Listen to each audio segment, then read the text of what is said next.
everybody. First of all, I'd like to start by saying that I'm not a twicer, so please believe my thing. It's just something I want to tell you. Yeah, I got another pretty sweet shirt, it looks like. I haven't posted a video in a little while, and I'm sorry about that. I've kind of been enjoying this Kobe action over here, having a really good time. I did a homestay last weekend, so that's what I'm going to be talking about right now. Basically, the homestay was in Nara, and it's a good, hour and a half commute between different trains and whatnot. I had a pretty good time. So we went by train, and we went to this building where everybody kind of met up with their host families. And mine had a son and a daughter. The son was 10, and the daughter was 12, and then the mother and the father. So the mother was there to pick me up, and we went straight to her son and daughter's Aikido class, and she had to leave to do something, so it was just me kind of hanging out, talking to these little kids. And the little kid, I have their names written down. That's probably going to help out with this blog. So it's Ryo Taro is the little kid, and I just called him Ryo. And then there's Akiho is the little girl. So Ryo was we were just best buddies straight off the bat. He comes over, he's just like, "You're really tall." And I was like, yeah. "Are you carrying a gun? Don't Americans carry guns?" And I was like, "Nah, I don't have a gun."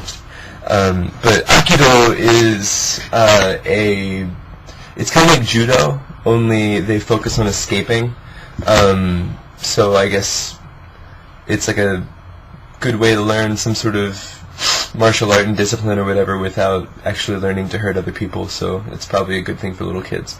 But I don't know, it was pretty interesting. So we hung out there, and then I went and I got picked up by the mom's friend. I guess they were like this middle class sort of family that had, two really good friends, and all their families kind of hung out all the time. So I got to hang out with this big extended sort of family. So I got picked up by the mother's friend, and then we went to another bakery and picked up a bunch of food, and then came back to the house. They gave me a really nice little tatami room to hang out in, and they gave me some pajamas. They loved the presents. All the host families loved the presents that I brought them. The little wooden swans are going over awesome.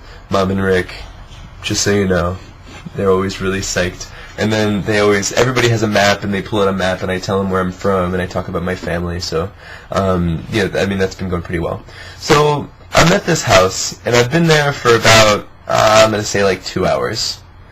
And the mom's talking to me, and she's like, "All right, so, we're going to go ahead and get the bath ready." And I was just like, yes, really excited to take this bath. Japanese baths are awesome.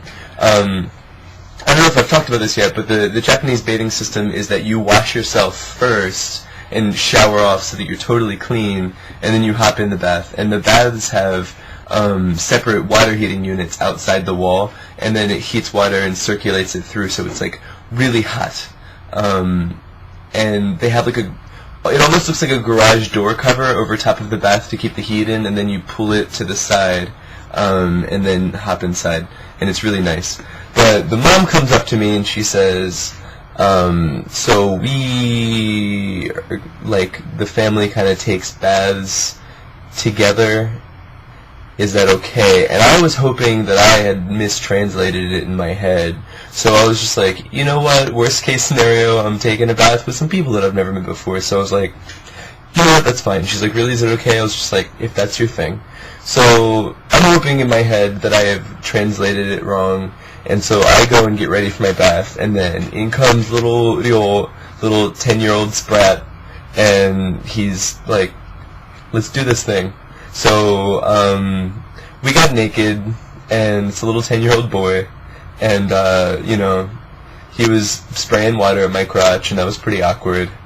But the good news that came out of it is that I finally got to understand all of the bathing system, because they have these little shallow buckets in there, and I never knew what they were for, and apparently you just like scoop up some bath water and just pour it over yourself, which feels really good. And then apparently they had a host kid last year who I'm friends with, Justin Weber, and so, you know, he was talking about Justin Weber, and it was just awkward, man. He just, like, the little kid, like, poured some water on me, and I was naked, and he was just like, last year, Justin, you know, when I poured water on him, he was like, ah-cha-cha-cha-cha-cha, because it was so hot. And I was like, hey, that's awkward that you're talking about other naked foreigners, so whatever. So, yeah, I got to share my bath with this little 10-year-old sprat. That was interesting. So we went around Nara the next 2 days, and, you know, in between them cooking me lots and lots of delicious food, we visited a bunch of temples. And the thing about Nara, if you've never been there, is that there's domesticated deer everywhere, and they just chill out eating grass. I think it's just because they don't have any natural predators, and Japanese people aren't redneck enough to go out deer hunting. So the deer just chill there, and then you can buy deer cookies for like 150 yen. It's a pack of these 10 little cookies, and then they'll just kind of like, they'll just swarm you, and you just feed these deer these cookies, and they like, if you have any paper money, they'll eat your paper money, and